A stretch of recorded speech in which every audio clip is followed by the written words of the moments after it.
Hello, great day, everyone. Welcome. My name is Stephen Simon, and you're watching Liberate Yourself from Chronic Pain. And today I'm going to continue with my series of videos for sickle cell anemia.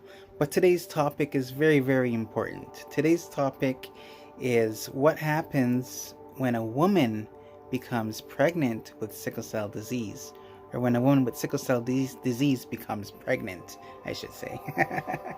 All right, now. How's everyone doing? I hope everyone's doing great and having a fantastic day. It's a little bit chilly out there. The weather is definitely changing, so make sure that you're dressing warm. And, the weather affects us as well, so make sure that you're dressing warm, okay? Now, as I start, I'm going to let you know that, women with sickle cell disease is pregnancy in itself can be a very severe and hard time in a woman's life. But if you have sickle cell disease and you're pregnant, your condition can be even more so severe. Okay? And you may be even the woman may even be prone to have more sickle cell attacks, more likely to have pain episodes, and may even be hospitalized for uncontrolled pain. Okay, and as I said in a previous video, that sickle cell affects anywhere that blood flows in your body, which is everywhere. Okay, and that sickled shape, where the lack of oxygen is blocking the blood from moving, where the cells become sickled shape, like over here. This is the healthy cell, and this is a sickled cell. So that can happen anywhere in the body. And of course, when you're pregnant, it's not just going to affect the woman, it's also going to affect the unborn child. Okay, so let's get into it, and I'll let you know how it affects that child. Okay, so give this video a like and share if you are gonna learn something, because I know you will.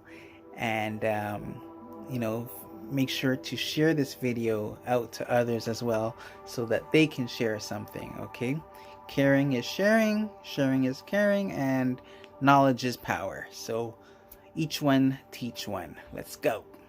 All right.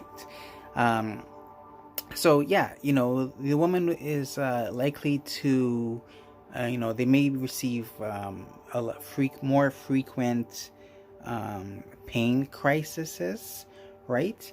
And even they may also experience high blood pressure, okay, and possibly even infections. All right, now the baby can also be affected as well. As I said, anywhere that blood flows, the baby can be affected as well. So the sickle red blood cells can cause the placenta to receive small amounts of oxygen that don't cover the growing needs of the fetus, the unborn baby.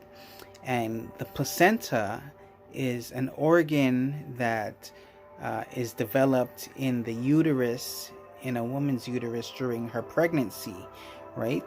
And this structure provides oxygen and nutrients to the growing baby. And it also removes waste, baby's waste from the baby's blood as well. Okay, so sickled red blood cells can cause the placenta to receive small amounts of oxygen that don't cover the needs of the growing fetus. And what happens when there's lack of oxygen? This happens, right? A sickled cell, from a healthy cell to a sickled cell. Okay, and the disease, sickle cell disease, can also lead to a miscarriage for the woman. It could also lead to premature labor, so the baby being born early, and unfortunately, possibly even stillbirth. Okay, so that means a dead baby, right? Um, Sadly, right? Now, even if the pregnancy continues with major complications, the newborn or someone with sickle cell most commonly will have an underweight baby. I believe I was an underweight baby. And actually, let me also say that, when choosing a partner whom you're going to have a child with is also very important, because sickle cell is something that's very, very painful. And if your child has sickle cell, it's very hard to watch a child suffer in pain from a disease, an inherited disease that it's possibly could have been avoided, but that was passed on from you. Like, if my children had it, at one point I didn't even want to have children, but God is good. Right now I have 4, 2 boys and 2 girls, and none of them suffer from the ailments that I suffered as a child. Okay. They may carry the trait, and maybe that's another video that we can talk about in the future, but they don't have the disease to the degree that I had it. Okay.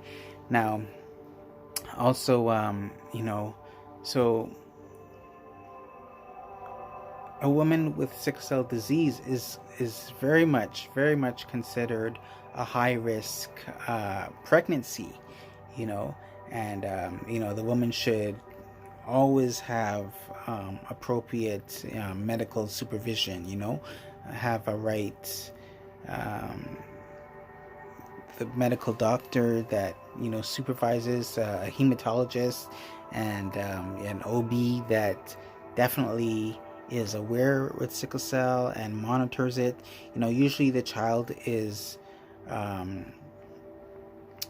tested for sickle cell once they're born, but throughout the pregnancy as well is very important to be monitored as well. And as I said, that can be another video in the future of having a child and what to look out for if you are thinking of even having a child, and between you and your partner, what you should be looking out for. So let's make that the next video. And with that, I come to the conclusion that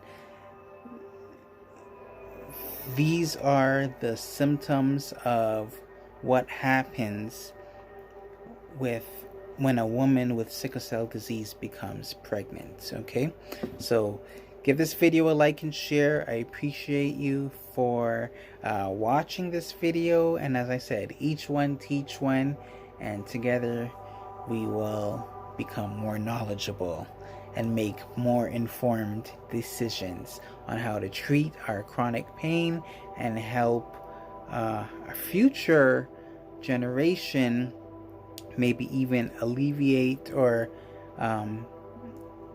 minimize the chance of getting this disease and heal ourselves. Okay, so have a great day. Thank you. I love you. I appreciate you. God bless you. Peace.